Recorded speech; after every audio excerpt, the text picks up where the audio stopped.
मेघा की शादी प्रखर से हुई थी। प्रखर पुलिस विभाग में काम करता था।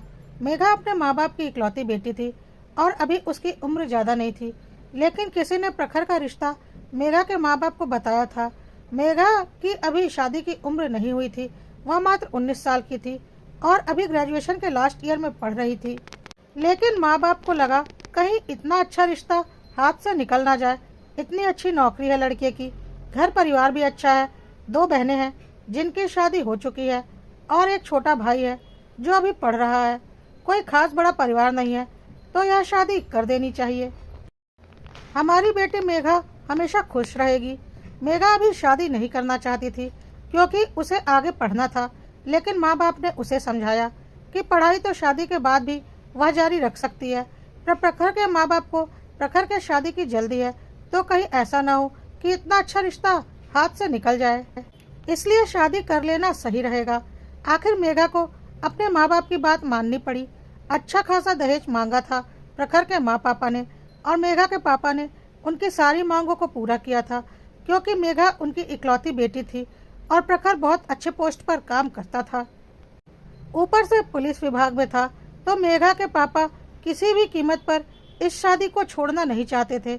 मेघा की शादी करने के लिए उन्होंने एक बहुत बड़ी जमीन बेच दी थी, जिससे कि प्रखर के माँ बाप की सारी डिमांड्स उन्होंने पूरी की थी और एक बहुत बड़ी रकम खर्च करके अपनी इकलौती बेटी मेघा को ससुराल भेजा था, ताकि वह जिंदगी भर सुख आराम से रह सके। लेकिन इंसान जैसा सोचता है वैसा होता कहाँ है। मेघा को ससुराल आने के बाद धीरे धीरे ससुराल वालों की असलियत दिखनी शुरू हो गई थी। प्रखर पूरी तरह से अपने माँ बाप के कब्जे में था और सिर्फ अपने माँ बाप और भाई बहनों के बारे में सोचता था। मेघा से उसे कोई भी लेना देना नहीं था। प्रखर के पिताजी कुछ खास काम नहीं करते थे, इसलिए उन्होंने अपनी जिंदगी में ज्यादा कुछ कमाया नहीं था। देखा जाए तो प्रखर के घर वालों का स्टेटस मेघा के मायके वालों की बराबरी का नहीं था, लेकिन सिर्फ प्रखर की नौकरी देखकर मेघा के पापा ने मेघा की शादी प्रखर से कर दी थी। अभी नया नया दौलत देखना शुरू किया था प्रखर और उसके परिवार वालों ने, और वह पागल हो रखे थे। ऊपर से मेघा इतना दहेज लेकर आई थी, तो उन्हें और भी अधिक घमंड हो गया था कि उनका बेटा प्रखर इतना अधिक काबिल है कि उसे इतना दहेज मिला है। प्रखर की नज़र में मेघा की कोई कीमत नहीं थी। वह हर काम अपने मम्मी पापा से पूछकर ही करता था और भाई बहनों पर जान छिड़कता था, पर मेघा के पास बस रात को जाता था। मेघा को अगर एक हेयर क्लिप की भी जरूरत पड़ती तो प्रखर बोलता था, जाकर माँ से कहो, और माँ से पैसे मांगने पर सासू माँ साफ मना कर देती थी। हर तरह से काबिल होते हुए भी प्रखर मेघा की छोटी से छोटी जरूरत को भी काट देता था, और साथ ही साथ कभी कभी अपने माँ बाप और भाई बहनों को खुश करने के लिए मेघा के साथ बहुत बदतमीजी भी करता था, जिसे मेघा चुपचाप बर्दाश्त कर रही थी। प्रखर की दोनों शादीशुदा बहनें जब भी मायके आती थी तो प्रखर से अच्छी खासी खरीदारी करवाती थी और प्रखर भी खुशी खुशी से सब करता था। लेकिन मेघा को शादी के बाद से उसने एक दुपट्टा तक लाकर नहीं दिया था। प्रखर के माँ बाप का साफ कहना था कि मेघा तो बड़े घर से आई है, बचपन से ही ऐशो आराम में रही है, उसे किसी चीज़ की कोई कमी नहीं रही होगी। लेकिन हम लोग तो शुरू से ही गरीबी में रहे हैं और अब तुम्हारी नौकरी लगने के बाद हमारे पास पैसे आने शुरू हुए हैं, तो पहले माँ बाप और भाई बहनों की सारी इच्छाएं पूरी करो। प्रखर की दोनों बहनों की शादी बहुत छोटे घर में हुई थी, क्योंकि प्रखर के पापा की उतनी ही हैसियत थी और उसके बाद प्रखर की नौकरी लगी थी, इसलिए बहनें अपने सारे शौक भाई से ही पूरे करवाती थी और भाई भी खुशी खुशी बहनों के सारे शौक पूरे करता था। प्रखर का छोटा भाई भी बहुत बड़ी बड़ी डिमांड्स करता रहता था हर वक्त प्रखर से, जिसे प्रखर एक बार में पूरी कर देता था, और माँ बाप के लिए तो प्रखर जान देने को तैयार था। कद्र नहीं थी तो सिर्फ मेघा की। एक बार प्रखर की दोनों बहनें मायके आई हुई थी और मेघा सो रही थी, क्योंकि उसे सुबह से हल्का बुखार था। इसी बात को लेकर प्रखर के घर आने पर प्रखर की माँ और दोनों बहनों ने प्रखर को इतना भरा कि प्रखर ने उस दिन मेघा को बहुत मारा। मेघा को यकीन नहीं हुआ कि प्रखर उसके ऊपर हाथ भी उठा सकता है, और वह अपना सामान उठाकर मायके चली गई। लेकिन प्रखर पुलिस विभाग में था और उसने पूरा फायदा इस बात का उठाया। उसने मेघा के पापा को फोन करके बोल दिया कि गलती से भी मेरे खिलाफ रिपोर्ट लिखवाने की कोशिश मत कीजिएगा, नहीं तो आपको और आपके पूरे परिवार को ऐसे केस में फंसा दूंगा कि जिंदगी भर जमानत भी नहीं होगी। और सच में प्रखर बहुत ही बदतमीज था। मेघा के पापा ने लाख कोशिश की, लेकिन पुलिस वालों ने उनकी रिपोर्ट भी नहीं लिखी। कुछ दिनों के बाद प्रखर ने फोन करके मेघा को अच्छे से धमकाया। तुम्हें तो पता है ना कि मैं पुलिस विभाग में हूँ और अच्छी पोस्ट पर हूँ। तुम्हारे घर वाले मेरा कुछ नहीं बिगाड़ सकते, और अगर तुम सोच रही हो कि मुझसे पीछा छुड़ा लोगी तो ऐसा कुछ नहीं होने वाला। तो भलाई इसी में है कि चुपचाप घर आ जाओ और अपना घर संभालो, और अगर अपने घर वालों की भलाई चाहती हो तो चुपचाप अपने घर आ जाओ, नहीं तो मैं तुम्हारे पापा और भाई दोनों को किसी न किसी केस में फंसाकर अंदर करवा दूंगा, और फिर तुम और तुम्हारी मम्मी रोते रहना, कोई सुनवाई नहीं होगी। मेघा को पता था कि प्रखर बहुत ही बदतमीज किस्म का इंसान है और वह उसके जाल में बुरी तरह से फंस चुकी है। वह ससुराल जाने को तैयार हो गई, क्योंकि वह नहीं चाहती थी कि उसकी वजह से उसके मायके पर कोई मुसीबत आए। मेघा के पापा मम्मी को आज अपनी गलती का एहसास हो रहा था कि प्रखर की नौकरी देखकर उन्होंने जल्दी जल्दी में मेघा की शादी कर दी। हमेशा बराबरी वालों में ही शादी करनी चाहिए। प्रखर के साथ शादी करके मेघा की जिंदगी बर्बाद हो चुकी थी। यह बात वह बहुत अच्छे से समझ चुके थे। मेघा के पापा ने बोला, बेटा उसकी धमकी को किनारे कर, मैं तेरा तलाक करवाता हूँ, दूसरी शादी करवाऊंगा तेरी मैं, मत जा वहाँ, मैं अपनी गलती मानता हूँ। लेकिन मेघा ने बोला, पापा अब जो हो गया उसे बदला तो नहीं जा सकता, और मैं नहीं चाहती कि आप लोगों के ऊपर कोई मुसीबत आए। आपने तो मेरा भला ही चाहा था, पर मेरे नसीब में यही लिखा था, तो क्या कर सकते हैं। कहकर मेघा अपने ससुराल चली गई। प्रखर अब और भी ज्यादा बदतमीज हो चुका था, क्योंकि उसने देखा उससे डरकर मेघा घर वापस आ गई है। अब तो प्रखर और उसके घर वाले मेघा और उसके घर वालों पर और भी अधिक हावी हो गए। मेघा की जिंदगी बहुत मुश्किल होती जा रही थी। नौकरों से भी बुरी स्थिति थी उसकी अपने घर में, और प्रखर तो बस बात बात पर अब उसके ऊपर हाथ उठाता था। उसके सास ससुर देवर ननद सब मजे की जिंदगी जीते थे, लेकिन प्रखर के लिए मात्र वह एक नौकरानी थी और उसके जिस्म की भूख मिटाने वाली एक शरीर, उससे अधिक कुछ भी नहीं। मेघा को समझ में नहीं आ रहा था कि वह क्या करे। कभी कभी मेघा का दिल करता था कि वह आत्महत्या कर ले, क्योंकि उसके पास कोई चारा नहीं बचा था। प्रखर उसे किसी भी कीमत पर छोड़ेगा नहीं, और प्रखर का सामना वह कर नहीं सकती थी, क्योंकि उसने हर जगह अपनी पहुंच बना रखी थी। इसी तरह से मेघा की शादी को 2 साल बीत चुके थे, लेकिन मेघा की स्थिति जस की तस बनी हुई थी। प्रखर के घर वाले एक किराए के मकान में रहते थे, क्योंकि प्रखर के पिताजी की कुछ खास कमाई नहीं थी, तो वह अपना घर कभी नहीं बना पाए थे। और प्रखर की अभी कुछ सालों पहले ही नौकरी लगी थी, तो अब वह घर खरीदने की सोच रहा था।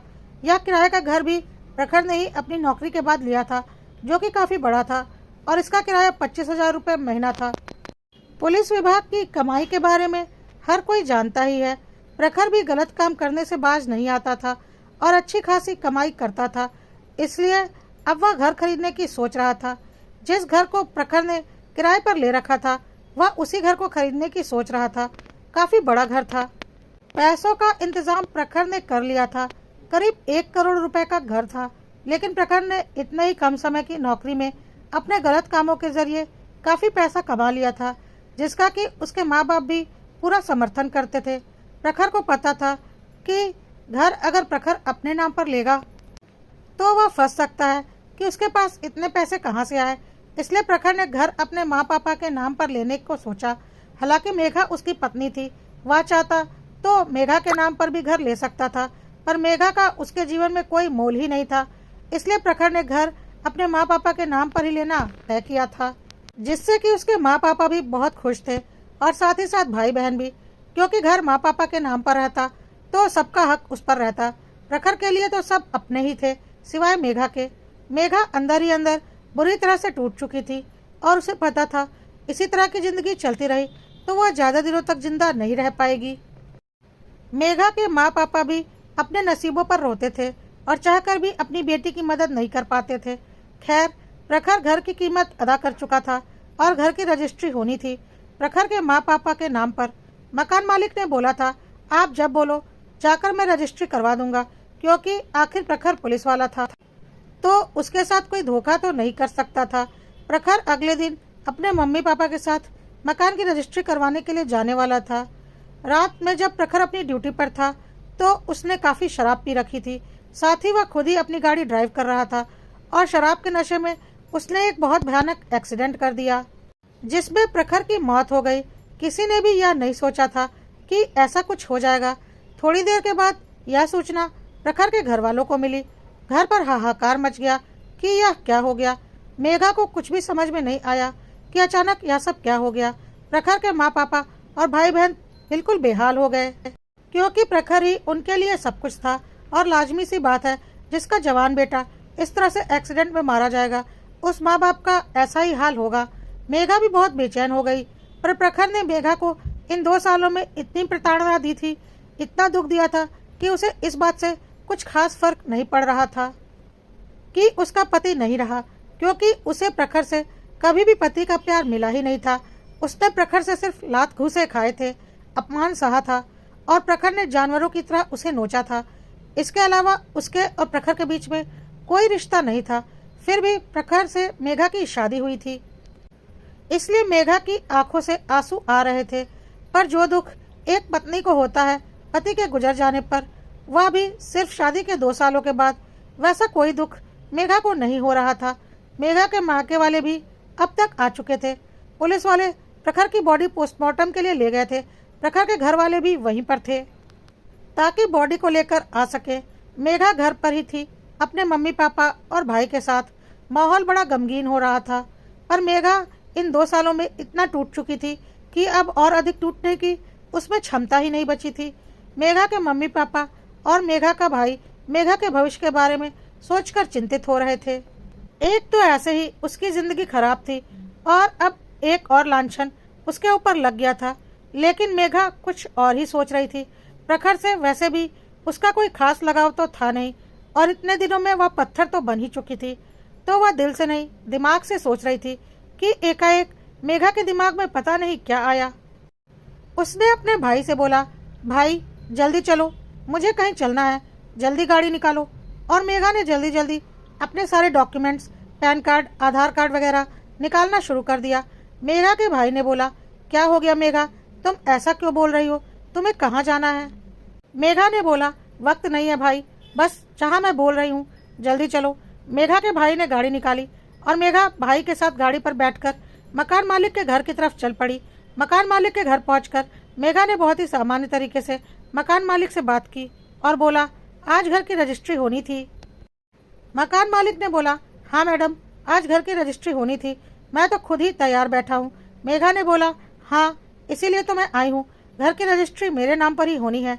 मकान मालिक मेघा को अच्छे से पहचानता था कि वह प्रखर की पत्नी है और प्रखर के घर का क्या हिसाब किताब है और मेघा का वहाँ क्या रुतबा है, या तो कोई बाहरी व्यक्ति नहीं जानता था। मकान मालिक को लगा कि प्रखर अपनी पत्नी के नाम पर घर लेना चाहता होगा। मकान मालिक ने बोला, हाँ प्रखर जी ने पेमेंट तो पूरी कर दी, बस रजिस्ट्री करनी बाकी है, तो चलिए वह काम भी निपटा देते हैं। और मेघा कोर्ट चली गई और उसने मकान की रजिस्ट्री अपने नाम पर करवा ली और घर के कागज लेकर वापस घर आ गई। थोड़ी देर के बाद उसके ससुराल वाले भी प्रखर की बॉडी लेकर आ चुके थे और उसका अंतिम संस्कार हो गया। प्रखर की सारी अंतिम क्रिया निबट जाने के बाद मेघा के ससुराल वालों ने फिर से अपनी असलियत दिखानी शुरू कर दी। मेघा की सासू माँ ने बोला, डायन खा गई ना मेरे बेटे को, अब यहाँ किस लिए रुकी हुई है, चल निकल मेरे घर से, तुझे तो मैं एक पल भी अब इस घर में रुकने नहीं दूंगी। अब जब मेरा बेटा ही नहीं रहा तो तू इस घर में रहकर क्या करेगी, जाकर मर जहाँ भी मरना है। इतने दिनों में मेघा ने कुछ बोला नहीं था, तो मेघा के ससुराल वालों को लग रहा था कि वह धक्के मारकर आराम से मेघा को घर से बाहर निकाल देंगे और प्रखर की नौकरी उसके भाई को दिलवा देंगे। लेकिन मेघा इतनी पागल नहीं थी। उसने अपनी सास को जोर का धक्का दिया और बोला, बुढ़िया अपनी जुबान बंद कर, बहुत सहली तेरी हेकड़ी, तेरे उस कमीने बेटे की वजह से। लेकिन तेरा वह कुकर्मी बेटा जिसने मेरी जिंदगी खराब की थी, अब वह इस दुनिया में नहीं है, तो उसका भूत आकर तेरी मदद करने वाला नहीं। मेघा के ससुर जी ने बोला, बहू तुझे शर्म नहीं आती अपने दिवंगत पति के लिए ऐसे शब्दों का इस्तेमाल करते हुए? मेघा जोर जोर से हंसने लगी और बोली, पति या पति क्या होता है, मैंने तो कभी जाना ही नहीं कि पति पत्नी का रिश्ता क्या होता है। बस सामाजिक रूप से हम पति पत्नी थे। मैं तो प्रखर को बस एक राक्षस के रूप में जानती थी जिसने मेरी जिंदगी खराब करके रखी हुई थी। और अब जब मुझे पता है कि वह राक्षस मेरी जिंदगी से दूर जा चुका है और जब वह राक्षस ही नहीं रहा तो उसके रिश्तेदारों से मुझे क्या लेना देना। इस पर प्रखर के दोनों बहनों और भाई ने कहा, हाँ, तो अपने मम्मी पापा के साथ चली जाओ ना। तुम्हें यहाँ पर रोका किसने है? अब भैया तो रहे नहीं, तो यहाँ रहकर तुम क्या करोगी? निकलो इस घर से। मेघा फिर जोर जोर से हंसने लगी और बोली, इस घर से मैं नहीं, तुम लोग निकलोगे, क्योंकि यह घर मेरा है। इसे मेरे पति ने अपने पैसों से खरीदा था और इस घर की मालकिन अब मैं हूँ। तो अपना बोरिया बिस्तर समेटो और इस घर से तुरंत बाहर निकलो। यह सब सुनकर प्रखर के घर वालों को बहुत हैरानी हुई। उन्होंने तुरंत मकान मालिक को फ़ोन किया और उससे बोला, हमें तुरंत मकान की रजिस्ट्री करवानी है। मकान मालिक ने बोला, जी आप यह क्या बोल रहे हैं? मकान की रजिस्ट्री तो आज से 15 दिन पहले ही हो चुकी है। मकान तो मैंने आपकी बहू के नाम पर कर दिया है। अब तो प्रखर के घर वालों की हालत खराब हो गई। मेघा हंसने लगी, बोली, अब यह मेरा घर है, इसकी मालकिन मैं हूँ और इस घर में कौन रहेगा कौन नहीं रहेगा इसका फैसला भी मैं ही करूँगी। तो तुरंत का तुरंत अपना सामान समेटो और इस घर से बाहर निकलो, नहीं तो मैं धक्के मारकर बाहर निकलवाने में देर नहीं करूँगी। और हाँ, बहुत अच्छे से पता है तुम्हारे छोटे बेटे की नज़र मेरे पति की नौकरी पर है, लेकिन इतनी बेवकूफ़ नहीं हूँ मैं। वह मेरे पति की नौकरी है और उस राक्षस पति की जिसके मैंने लात घुसे खाए हैं, जिससे मैंने अपमान सहा है, तो वह नौकरी तो मुझे ही मिलेगी। तुम लोग अपना इंतज़ाम कहीं और कर लो। अब जब प्रखर के घर वाले समझ चुके थे कि उनके हाथ से सब कुछ निकल चुका है, तो उन्होंने अपना रंग बदल लिया और प्रखर के पिता ने बोला, बहू तुम ऐसा कैसे कर सकती हो? हम तुम्हारे पति के माँ बाप हैं। लेकिन मेघा अब किसी इमोशनल ड्रामे में नहीं आने वाली थी। इतने दिनों में वह पत्थर बन चुकी थी। उसने बोला, जब पति ही नहीं रहा तो उसके माँ बाप का क्या मैं अचार डालूंगी? चल निकल यहाँ से। शाम तक यह घर खाली हो जाना चाहिए, कहकर मेघा अपने कमरे में गई और दरवाज़ा अंदर से बंद कर लिया। आज उसे बहुत दिनों के बाद सुकून की नींद आ रही थी।